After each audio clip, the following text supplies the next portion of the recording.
शिरोळ तालुक्यातील नांदणी गावातल्या मठातील महादेवी हत्तीणीला गुजरातला नेल्यानंतर सर्वत्र संतापाची लाट उसळली आहे। हत्तीण ही जैन समाजातील श्रद्धेचं प्रतीक असल्यानं इचलकरंजीतील वीर सेवा दल, वीर महिला मंडळ आणि जैन बोर्डिंगच्या वतीनं जिओ बायकॉट म्हणत आज निदर्शनं करण्यात आली। यावेळी अंबानी विरोधात जोरदार घोषणाबाजी करण्यात आली। जोपर्यंत हत्तीण परत देत नाहीत तोपर्यंत हे आंदोलन सुरूच ठेवण्याचा पवित्रा समस्त जैन बांधवांनी घेतलाय। खरं वास्तविक आपलं नांदणी मठ हा 1300 वर्षापासून परंपरा आहे। तिथं हत्ती बाळगण्याचा परंपरा कायम चालत आलेला हा हत्ती हा 40 वर्षापासून नांदणी मठापाशी आहे। तिथं काही दुखापत नसताना, काही आजार नसताना पेटाला पुढं करून ते आमच्या नांदणी हत्तीला नेलेलं आहे आणि त्या नांदणी जे हत्तीचं आहे तो आमच्या सर्व जैन धर्माच्या कार्यक्रमासाठी उत्स्फूर्तपणे ते सहभाग व्हायचं।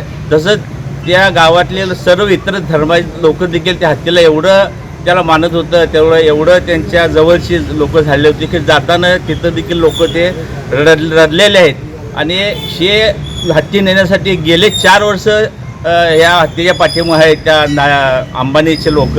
शेवटी पेटाला पुढं करून काहीतर त्याला हे करून दडपण करून कोर्टामध्ये जाऊन कोर्टानं निर्णय दिला की हा हत्ती तिकडे पाठवायचं म्हणून। आम्ही कोर्टाचा आदर करतो, खरं कोर्टाने हे बी समजून घ्यायला पाहिजे की जैनची भावना त्या हत्तीमध्ये गुंतलेल्या आहेत आणि हा हत्ती किती जैन धर्मासाठी इम्पॉर्टंट आहे किंवा हे आहे हे समजून घ्यायला पाहिजे आणि ती हत्ती आम्हाने लवकरात लवकर परत यावं असा आम्ही सगळ्यांनी प्रयत्न करत आहोत। तो जर हत्ती परत नाही दिला तर जिओचे जितकेही प्रोडक्ट आहे, जिओचे मोबाईलचं कार्ड आहे ते आम्ही बायकॉट करत आहोत। सहित जैन धर्म आहे।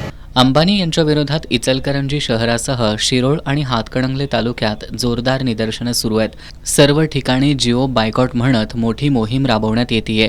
अनेकांनी जिओचे सिम इतर कंपन्यांमध्ये पोर्ट केलेत।